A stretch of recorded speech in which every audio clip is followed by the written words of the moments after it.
Dear friends, welcome to my career my future, the team of expert counsellors. हम एक NRI series cover कर रहे हैं बहुत टाइम से। हर स्टेट को कवर कर रहे हैं कि जो पेरेंट्स हैं, जो स्टूडेंट्स जो एनआरआई हैं, सो उनको हर स्टेट के प्रोसीजर के बारे में पता हो, ताकि एनआरआई कैटेगरी में अगर उनको एडमिशन मिल सकता है तो वो एडमिशन एनआरआई कैटेगरी में ले पाएँ। खास तौर पे वो स्टूडेंट जिनका स्कोर कम आता है या जिनके पेरेंट्स या जो जेन्युइनली जो एनआरआई कैटेगरी के स्टूडेंट्स हैं, सो उनको आइडिया हो कि एडमिशन का प्रोसीजर क्या है। आज हम जिस स्टेट की बात करने जा रहे हैं वो स्टेट बहुत बहुत इंपॉर्टेंट स्टेट है एनआरआई एडमिशन के पॉइंट ऑफ व्यू से। हम बात करने जा रहे हैं राजस्थान की। अब राजस्थान इंपॉर्टेंट क्यों है एनआरआई एडमिशन के पॉइंट ऑफ व्यू से? नंबर वन, इसमें जो एनआरआई कैटेगरी का जो क्राइटेरिया है वो बहुत वाइड है, उसका स्कोप बहुत बड़ा है। दूसरा, यहाँ पर गवर्नमेंट मेडिकल कॉलेजेस के अंदर एनआरआई सीट्स हैं। सो इसका मतलब गवर्नमेंट मेडिकल कॉलेज के अंदर एनआरआई सीट्स आपको मिल सकती हैं। किन स्टूडेंट्स को? जो राजस्थान की स्टेट के हैं, ये तो हर एक स्टेट में होता है। अपार्ट फ्रॉम दैट, जो स्टूडेंट्स दूसरी स्टेट के भी हैं, उनको भी यहाँ के गवर्नमेंट मेडिकल कॉलेजेस के अंदर एडमिशन मिल सकता है एनआरआई कैटेगरी के अंदर, राइट। और सबसे बड़ी बात, स्कोप बड़ा है। इतना बड़ा स्कोप ज़्यादातर हर स्टेट में नहीं है। आइए बात करते हैं। पहले तो हम बात करेंगे सीट्स के ऊपर, बात करेंगे कि कितनी सीट्स हैं कहाँ पर, और उसके बाद फ़ी की बात करेंगे, यहाँ पर फ़ी का क्या है, और एलिजिबिलिटी क्राइटेरिया की बात करेंगे, और लास्ट में बात करेंगे डॉक्यूमेंटेशन को लेकर कि डॉक्यूमेंट्स क्या हैं, क्योंकि डॉक्यूमेंट्स बहुत इंपॉर्टेंट रोल प्ले करते हैं। और सबसे ज़्यादा भीड़ राजस्थान में लगती है और सबसे ज़्यादा रिजेक्शन भी जो है वो राजस्थान में होता है एनआरआई कैटेगरी के डॉक्यूमेंट्स को लेकर। सो जेन्युइन स्टूडेंट्स भी, कई बार क्या होता है, जो जेन्युइन स्टूडेंट्स होते हैं वो भी रिजेक्ट हो जाते हैं, उनका भी, क्योंकि डॉक्यूमेंट सही नहीं होता तो रिजेक्शन हो जाता है और वो पहले राउंड में ही रेस से बाहर हो जाते हैं। आइए, सबसे पहले स्क्रीन पर जब आप देख रहे हैं तो ये देख रहे हैं नंबर ऑफ कॉलेजेस जहां पर हमारी एनआरआई सीट्स हैं।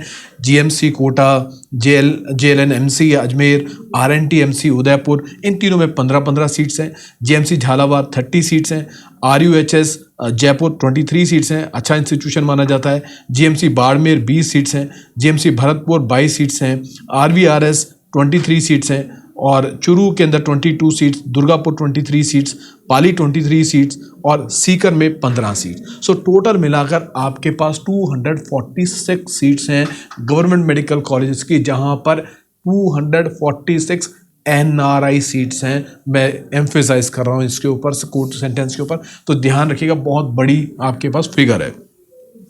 फीस की बात करें सो अप्रॉक्सीमेटली यूएसडी के अंदर बात करें तो 31,500 यूएसडी जो है इनकी फीस है हर साल की। जिसको आईएनआर में बात करें तो 24.5 लाख के आसपास की फीस है आईएनआर के अंदर। अब देखिए, इतना पैसे में आपको डीम्ड यूनिवर्सिटीज में एडमिशन मिलता है, और कहाँ यहाँ पर इतने पैसे में आपको गवर्नमेंट मेडिकल कॉलेज मिल जाएगा अगर आपके पास एनआरआई कोटा है तो, राइट। सो आगे बढ़ते हैं। अब हम बात करेंगे, सबसे पहले एलिजिबिलिटी क्राइटेरिया को लेकर बात करते हैं कि एलिजिबिलिटी क्राइटेरिया यहाँ पर क्या है राजस्थान के अंदर। जैसा मैंने आपको बताया था कि यहाँ पर एलिजिबिलिटी क्राइटेरिया जो है वो बहुत वाइड है, ये स्कोप इसका बहुत बड़ा है, परव्यू बहुत बड़ा है। तो अब बात करते हैं क्राइटेरिया को लेकर, एलिजिबिलिटी की कौन कौन सी कैटेगरीज को जो है एनआरआई यहाँ पर माना जाएगा। So number 1, at least one of the parents of student should be an NRI. ठीक है जी। उसके बाद the person who sponsor the students for admission should be a first degree relative of the student, brother, real brother और real sister. Number 3, if student is taken as a ward, student is, हालांकि ward की जो definition है बहुत बड़ी है, मैं उसके ऊपर नहीं जाऊंगा, लेकिन यहाँ पर बात हो रही है कि वार्ड की बात। If student is taken as a ward, तो 5 सब क्राइटेरियाज ये हैं कि कौन कौन से लोग स्टूडेंट को एज ए वार्ड जो है वो स्पॉन्सर अपना रख सकते हैं और स्पॉन्सर कर सकते हैं। Number 1, real brother and sister of father, मतलब अब यहाँ पर हिंदी में बता देता हूँ सिंपल, चाचा, ताया, भुआ, तीनों चीज़ें हो गई। Real brother and sister of mother, that is maternal, मतलब मामा और मासी हो गए। Father and mother of father, दादा दादी हो गया। Father and mother of mother, नाना नानी हो गया। और लास्ट में आता है first degree paternal and maternal cousin. So जो मैंने आपको बताया था कि अगर फादर की साइड से बात करें सो ताया, चाचा, भुआ, ये तो मैंने बताया था, इनके साथ इनके बच्चे भी जो हैं वो स्पॉन्सर कर सकते हैं। अब मदर की साइड से बात करें, मैंने आपको बताया था कि मामा, मासी, इनके बच्चे भी जो हैं वो स्पॉन्सर कर सकते हैं। तो आप देख रहे हैं कि कितना वाइड स्कोप है स्पॉन्सरशिप का, और वो भी गवर्नमेंट मेडिकल कॉलेजेस के लिए। तो अगला पॉइंट जो उसमें लिखा है कि हम बात करते हैं डॉक्यूमेंटेशन की, बात करते हैं कि all NRI candidates shall submit a proof being sponsor as NRI oblique OCI oblique PIO in the form of certificate issued by the Indian Embassy oblique Ministry of External Affairs, Government of India for this purpose. In the absence of that certificate, a duly notarized undertaking executed by sponsor and notarized by the notary public of the foreign country where the sponsor resides being submitted by the sponsor, it be treated as sufficient as to factum of the residence of the sponsor. So embassy certificate की बात हो रही है, right यहाँ पर ये दो documents की बात हो रही है, या तो एम्बेसी सर्टिफिकेट की बात करें या नोटराइज एफिडेविट की बात करें. सो आगे जब मैं बढ़ूंगा तो आपको बताऊंगा कि कहाँ पर एम्बेसी सर्टिफिकेट चाहिए होगा और कहाँ पर जो है आपको नोटराइज से भी काम आपका चल जाएगा. एम्बेसी सर्टिफिकेट के ऊपर मैं अलग अलग वीडियो कवर कर चुका हूँ कि यूएस से अगर एम्बेसी सर्टिफिकेट चाहिए तो क्या प्रोसीजर होगा, कनाडा से चाहिए तो क्या होगा, यूके से चाहिए तो क्या प्रोसीजर होगा. इससे पहले मैं एक चीज आपको और बता दूं रिजर्वेशन को लेकर कि एनआरआई कैटेगरी के अंदर कोई रिजर्वेशन नहीं होगा.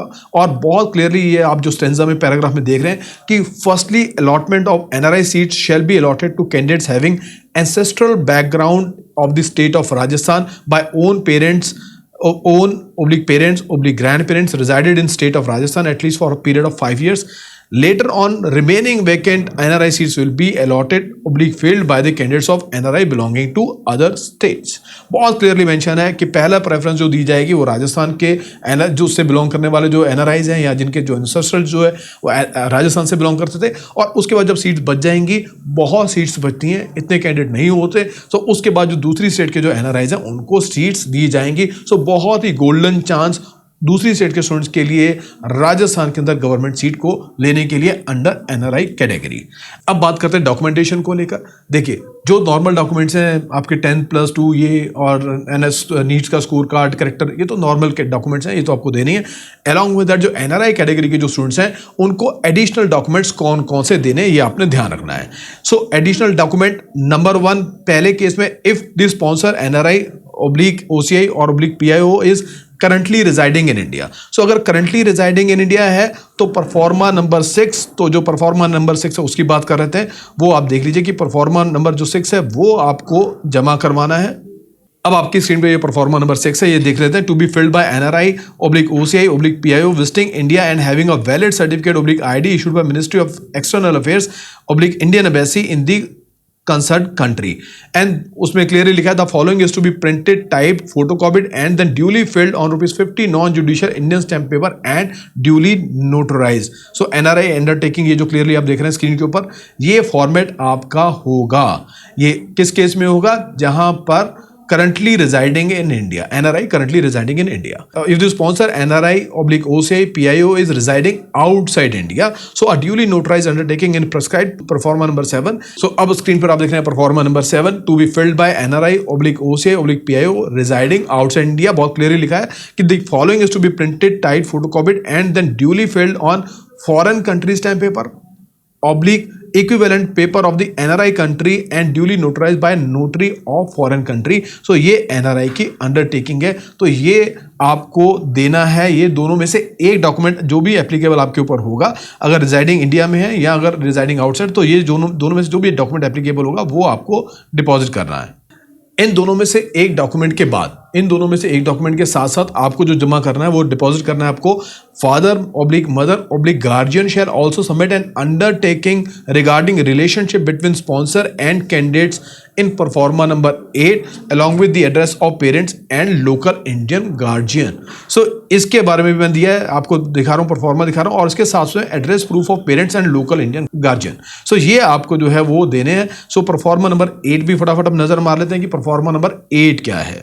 ये स्क्रीन पर अब आपके परफॉर्मा नंबर 8 है. Undertaking of parent for family relationship to be filled by parents oblique guardians to the candidate who are submitting proforma 6 और 7. तो जो 6 या 7 में से जो सबमिट कर रहे हैं डॉक्यूमेंट, उनके साथ साथ उनको ये परफॉर्मा नंबर 8 भी करना है. इसमें आप देखेंगे बीच में कॉलम बना है फैमिली ट्री बनाने का. सो वो फैमिली ट्री बनाकर आपको देना है और बहुत क्लियरली ऑलरेडी मेंशन है कि ये सारा जो है वो the following should be notarise registered in ₹50 Indian stamp paper. तो ये आपको बना के देना है. राइट. सो ये हो गया हमारा डॉक्यूमेंटेशन कंप्लीट करने के बाद. और लास्ट में एनआरआई स्टूडेंट्स को एक अंडरटेकिंग देनी है जिसका परफॉर्मा नंबर 9 है, मैं आपको स्क्रीन पे दिखा रहा हूं. बॉन्ड या अंडरटेकिंग है. इस बॉन्ड या अंडरटेकिंग में क्लियरली मेंशन है, लास्ट 3 पॉइंट्स हैं कि the above name student who got admission under NRI seats for the MBBS course shall not resign the course जो नॉर्मल चीज़ होती है, जो इंडियन स्टूडेंट को भी के लिए भी होता है कि वो विल नॉट रिजाइन, और रिजाइन करेगा तो उसको कोर्स के पैसे देने पड़ेंगे। तो आपने देखा कि ये है सारा क्राइटेरिया एनआरआई को लेकर राजस्थान के अंदर। मैं रिपीट कर रहा हूँ, डॉक्यूमेंटेशन बहुत इंपॉर्टेंट रोल प्ले करता है, इसी की वजह से रिजेक्शन सबसे ज़्यादा होते हैं।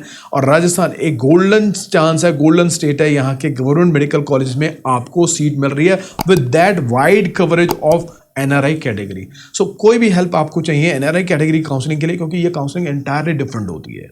सो कोई भी हेल्प आपको चाहिए उसके लिए आप माई केयर माई फ्यूचर की टीम को कंसल्ट कर सकते हैं।